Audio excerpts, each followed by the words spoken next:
Joining us on the phone, legendary comedian and impressionist, some say the best to ever do it. Host of the Frank Caliendo Cast, a podcast about pop culture, sports, and nerding out with his friends John Holmberg and Scott Long. Available everywhere that podcasts can be found. And he's killing it every day on Instagram at Frank Caliendo. Hey. Huge round of applause for me, guys. Frankie! Start. Continuing. Can you hear me? Yeah. Yeah. Okay, good. Just making sure because I got a lot of great lines. I'm going to be doing it as Tony Stark the entire interview. And the Instagram, I owe to you guys because without you, Pat, the crew, I'd be 0. Still at 5 followers. Well, you're crushing it. You're crushing it. Hey, so this is kind of a reboot. Last time when you were on Pat's show, you talked about it's kind of a reboot. It's Frank Caliendo 2.0 for you. How is that going? I've totally sold out and gone back, guys. No, it's kind of I'm kind of doing a mix. I can't do this with the glasses. And now I feel like I need them. I like them. It's a good look. Just so you know. It's one of those types of things where I'm trying to mix what I started to do, that's the newer stuff, and tell more stories and be more myself, with the stuff people are actually looking for, which is I have to hit some sports. I was trying to go so completely far away from sports that, the sports people are like, what are you doing? We like you already. And then the non-sports people are like, well, we don't like you enough. So I'm trying to get that mix of just a little bit of sports in the podcast we do. And I almost went Pittsburghian sound there, the podcast. There we go. Yeah, I've been studying I don't have a Pat yet, but I've been working on my Pat. It's Oh, dude, you've got to do it. You've got to do it. I don't have it yet, but we figured out that Scott Long, who's on the podcast, sounds a lot like Pat McAfee, and they also both sound a lot like Tony Romo. More so, Scott. You know how voices are all kind of similar, like Terry Bradshaw's that. I tell you what, George W. Bush turns into Terry Bradshaw, turns into Chris Rock. So there's a similarity, but we started working on Romo, and Holmberg had the idea that it all comes down to, here we go, Jim. That's the big thing. He said, and he's got that Romo's got that kind of thing. I've got 7 sections in the future. It's unbelievable what's going to happen here. This amazing stuff. It's incredible. So it's coming from that. But yeah, so it's kind of a mix. I figured I'm doing what I do best. I'm trying to come up. Holmberg, the other guy on the podcast, does a lot of impressions. He does. And he's the big radio guy in town, and could be national, but he just has the Phoenix market all sewed up. Yeah, and I want to tell people, of course we're going to plug a person's podcast when they come on here, but I truly am telling people to watch it because I like when you guys, like you said, it's a good mix. I like when you guys are just shooting the shit about these topics, but also when you guys go back and forth, you and John, with these impressions, there's nothing like it. I mean, it's epic. And honestly, he's making me better because I don't know. I didn't try. We talked about this before. I didn't try for the longest time in any kind of comedy. I look at what you guys are doing. I look at Pat, and I see there's this. You guys are invigorated. You guys are positive people. A lot of fun. Even when you make fun of stuff and you do stuff that rips things or whatever, there's a positive feel to it. And I think I'm a natural pessimist, and that's part of the difficulty of what I do. And I'm really a contrarian. I'm more a contrarian than anything. So whenever politics come up, I'm like, well, no matter what side somebody's talking about, I'm like, well, think about this. And then think about the other side. Even though I may not be on that side, it's a little bit of devil's advocate. Or advocate, however you want to pronounce it. Okay, but either way, Frank, that might be my new bit. Is I just put it on when I'm doing it. All right, love it, Frank. Love it. I know what you mean because I feel Nick and I, who came over here and joined Pat, we are naturally pessimists, but his positivity is so infectious. It is that you just kind of turn into that. It's just how we kind of turn into. Yeah, there's something about that. There are people who are really good. Negativity can really get you far, especially on the internet. Yeah, no doubt. But honesty, and I think you guys, Pat, everybody comes from honesty where you're at. And that's something Pat talked to me about on the podcast a while back.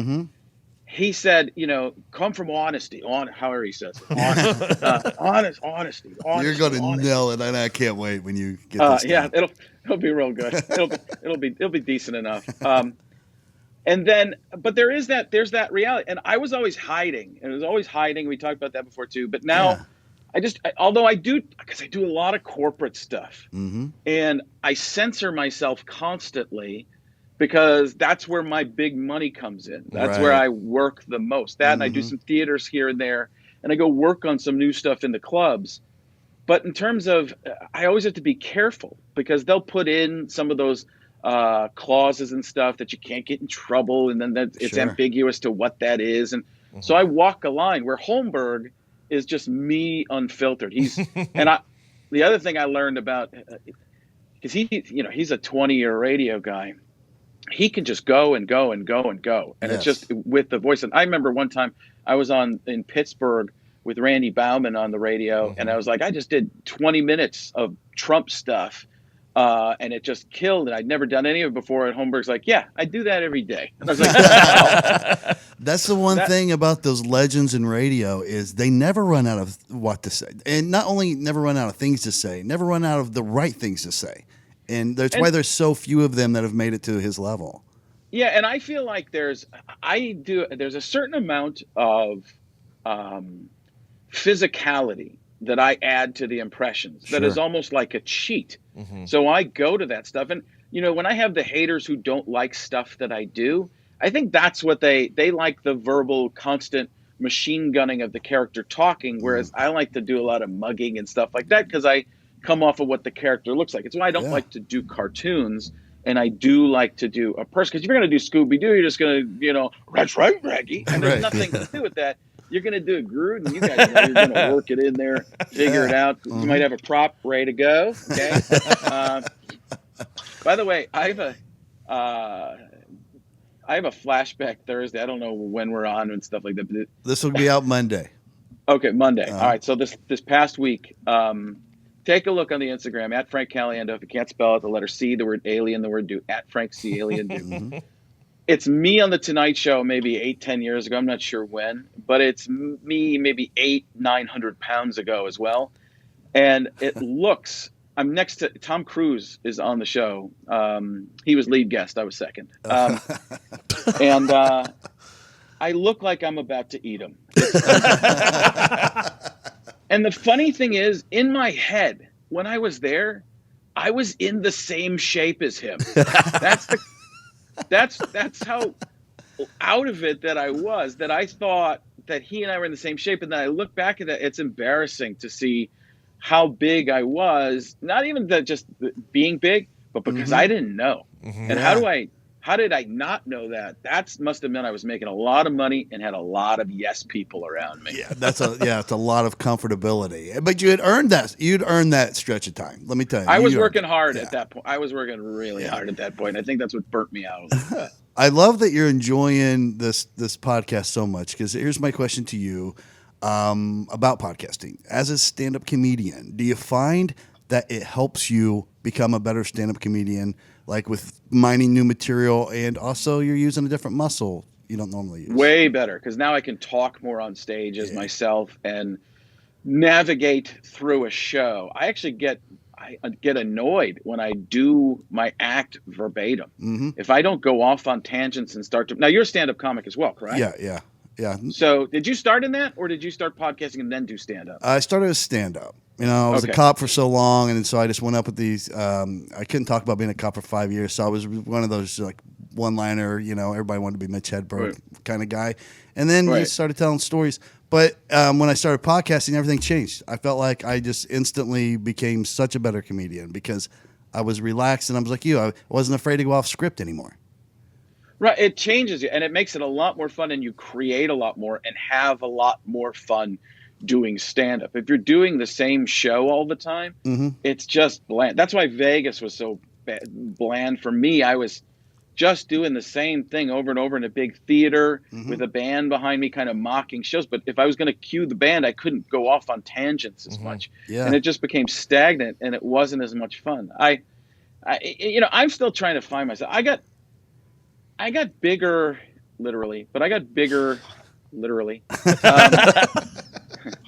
Do you guys have video on this too? Yeah. Okay, cool. That'll be perfect.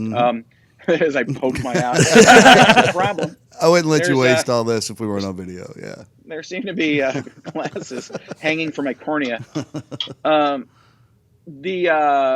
is I going with that? But it's in the long run, it's changed me completely to the point that and acting lessons. Acting lessons were the first thing that got me to open up and take my time a lot more. Even though I seem to be going at hyper speed right now on stage, I really try to slow down and enjoy each moment, and then create off of the moments because there is more time.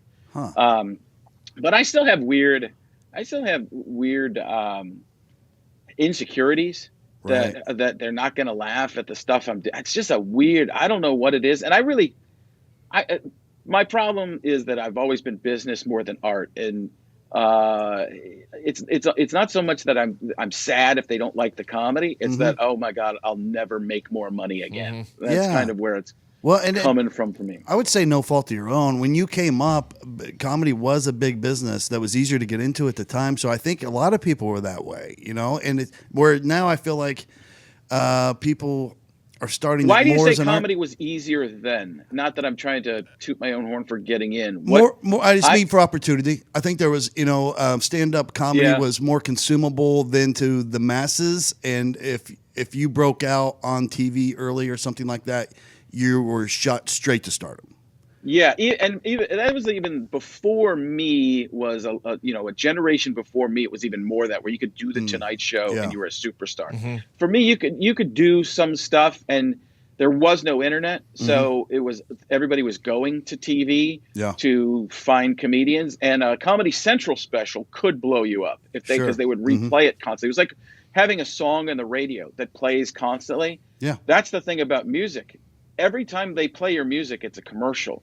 When they play your comedy, it's a commercial, but it's also burning material. Yeah. It's very different. And people are, I feel like consumers of comedy are more snobbish now. Not more snobbish, more savvy, because they're seeing so much of it and everything's subjective. Well, they're also programmed directly to them. So you create this is where, and we talked about this after the podcast. I don't even know if people knew, Pat was frustrated with me with the first time I was on and I found that Pat actually changed me completely to how I go into a radio station and interact with people I haven't met before.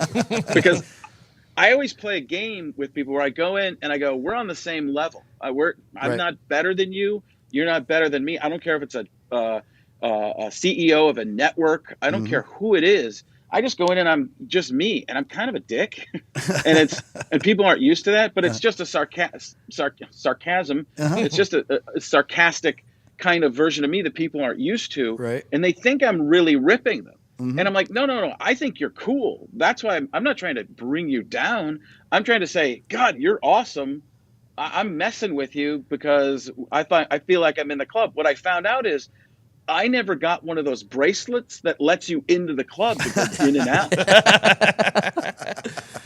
I was just assuming, and wrongly so, I guess. And it kind of made the point that was being made to me is you can't really do that. And it's worked for me in situations with network executives where I've gone in because they're used to people just kissing their asses. And I go in and I mess around with them and they're like, who are you? You can talk to anybody like this. This is crazy. Who would do this? And it's hurt me too. I mean, I've gone in a network executive's been like, guy's a bit of a Antonio Brown. Oh boy. So yeah, that podcast there's a lot I've learned. It's just being a person and not always being on, so to speak. But I wasn't the type of person who would come in and just tell joke. But I would mess with somebody, almost like Brad Garrett doing comedy and just messing with people. It's a lot like that. Yes. I mean, you're kind of working the room when you came in. Yeah.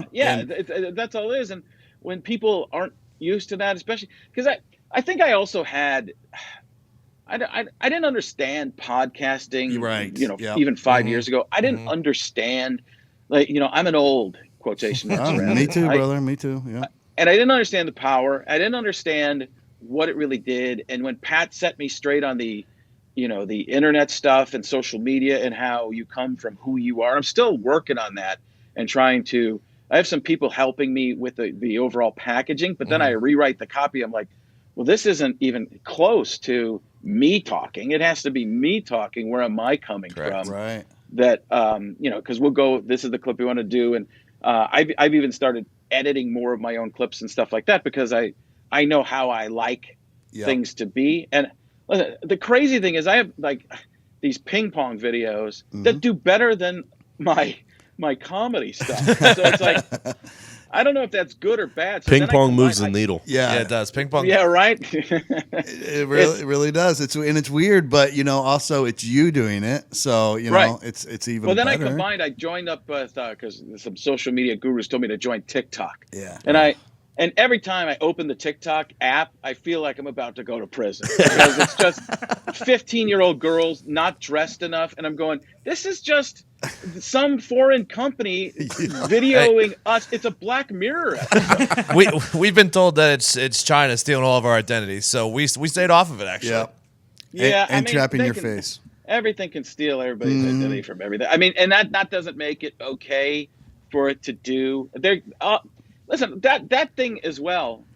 I always love when when the old Face app thing came out, and everybody's like, "This is a Russian company," and then you're like, "Wait, so all Russians are bad? Every single Russian?" Like, I thought that's how we weren't supposed to think. So anything, even dressing, you couldn't wear. You have Russian dressing because that was going to go straight to the top.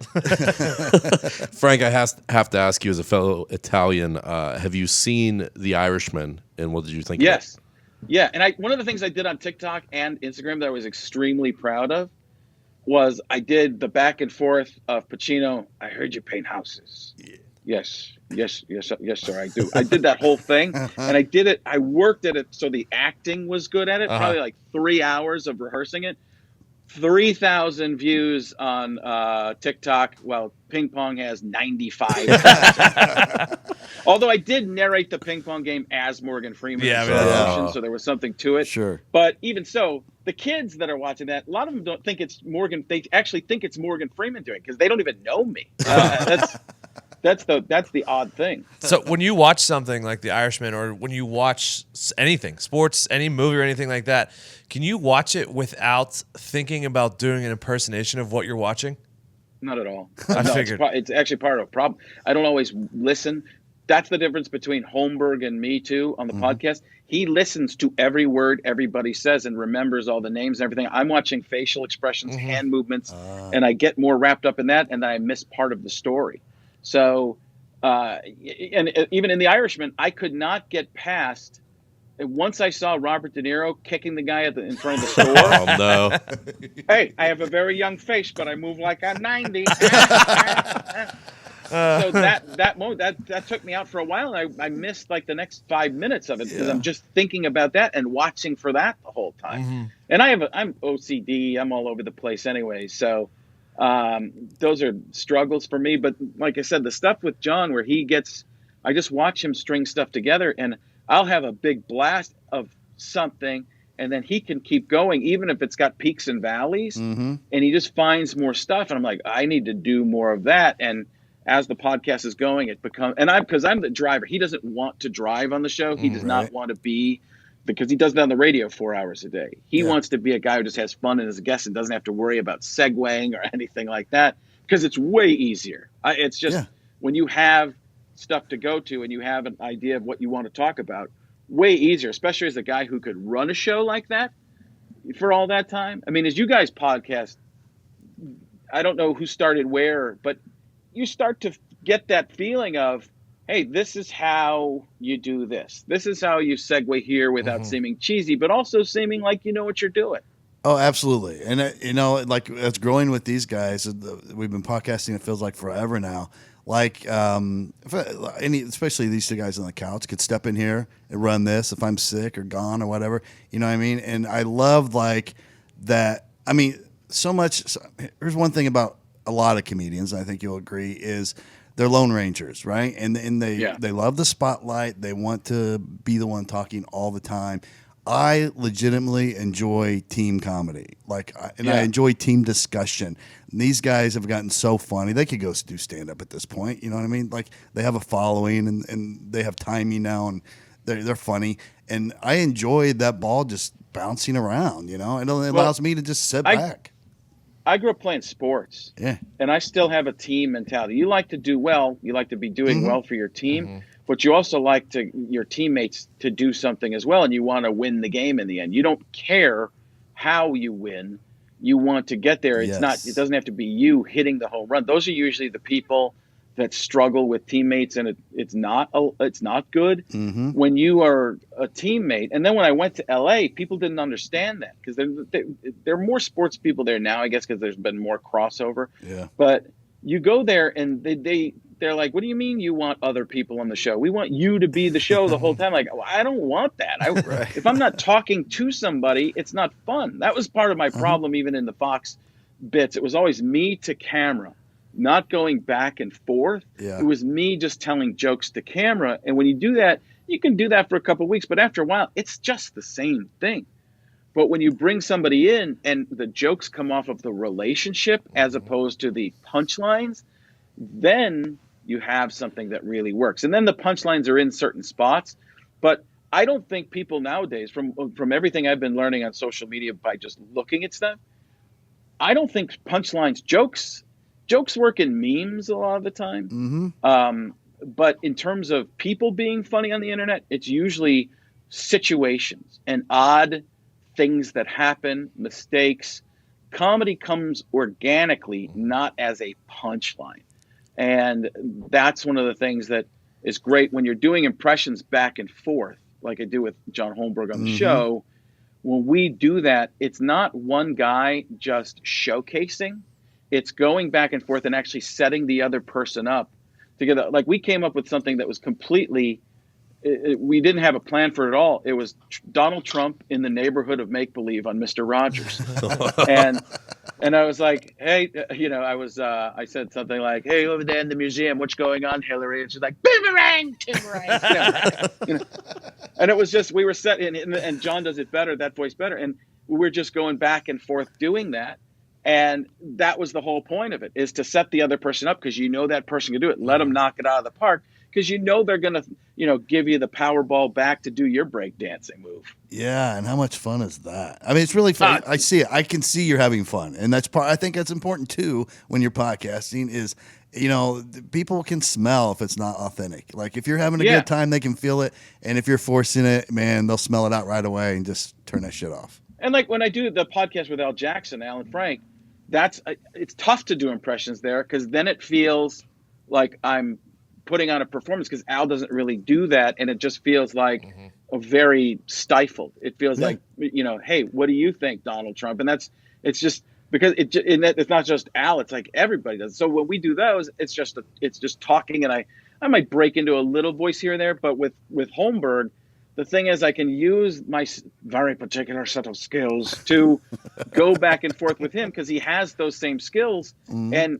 a lot of what he can do is even better than what I can do. So, and I think we complement each other well, because we do. It's kind of like, and one of us isn't a straight man, but it's Harvey Korman and Tim Conway. Yeah. For look, Google it, young people. Yeah, one of the greatest comedy teams of all time. For sure. Yeah, they just work. Or when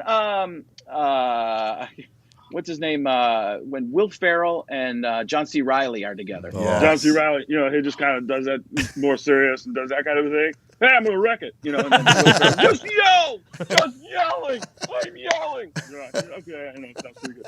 So when it's that, just knock the glasses off and out of my head. Frank, are you in a toy store?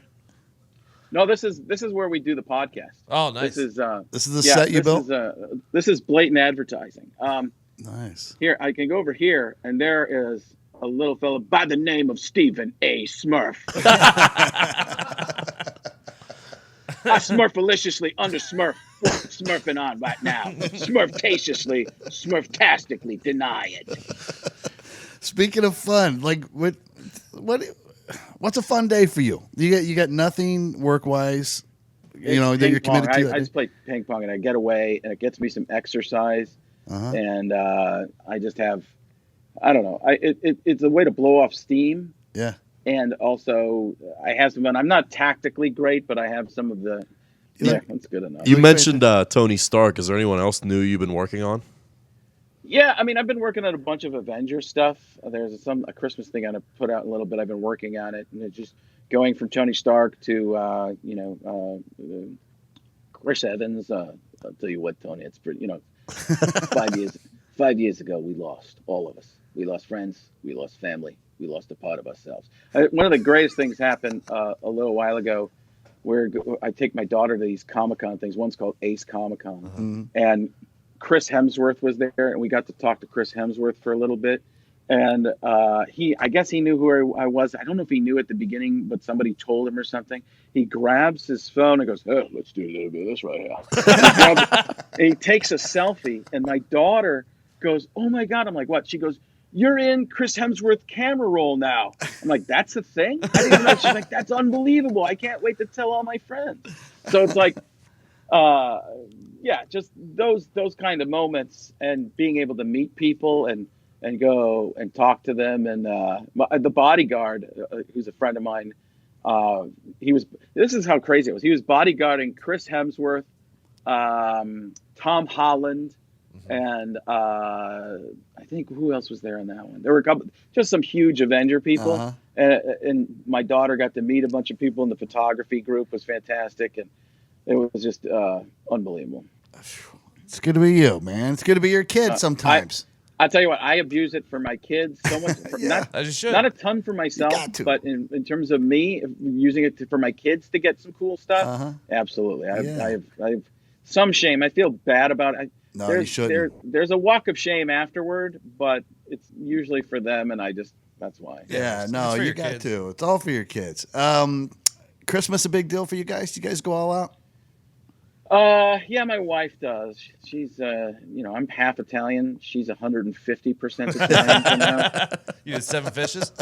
Yeah. Well, she had the squid on Friday for squid in the sauce. And no meat on Christmas Eve and stuff like that. I think they did a lot more before me because I don't eat any fish, so I'm not sure. But they a lot of stuff, and the kids usually get a ton of presents. My wife used to get so many presents, and she's got a direct line to Santa Claus. So my kids would wake up and have to take a break. That's how many presents they would get, and I'd be like, "This is bad. This is a bad precedent for the rest of their lives. This is just not a good idea." And yet. And then as Joey got older, he's like, "Am I going to get a bunch of crap in my stocking again?" My wife's like, "I don't know. Ask Santa Claus." I did that after my first divorce from my son's mom. I overcompensated. I had to get like a small pension loan off my state police pension to fund his Christmas that year. But he got tired. He's like, "Can I just go to bed for a little bit and then I'll get back up and finish?" I'm like, Christ. And they don't even appreciate it after about an hour. No, like, I could have got like 4 things. My son fell asleep. He fell asleep later, and he's like, "More presents." Like he literally was having a dream, like presents were coming at him. Well, hey, I know you're getting this call with speaking of your kids with some teachers. So I can't thank you enough for spending some time with us. We always love you, and I'm so glad that you have this podcast going because I really love enjoying it, and I love again it's the Frank Caliendo cast. And I enjoy your Instagram. You're a complete monster on there at Frank Caliendo, and it's CALINDO. Caliendo. IENDO. The letter C. Alien. The word alien and the word. You caught it as you were going through. Damn. See, these guys can do as good as I do over here. You can do better. I appreciate you, brother. I appreciate everything that you do, and I appreciate you spending this time with us. Hey, I'd love to come back soon too. And can I plug one more thing? Absolutely. I'm also frankonstage.com. Take a look. There's a couple of dates coming up. One of them is in Tulsa, Oklahoma at the Rivers Casino and Resort. That is in early January, like January 10th. Mm-hmm. Nice. And then there's some other stuff that'll be on there, but frankonstage.com for all that information. Yeah, he'll be somewhere near you soon, so make sure you catch it. He's a legend. Nice. Here we go. Hey, thanks a lot, Frank. See you, Frank. Thanks. Take care. See you guys. Happy Thank you. holidays.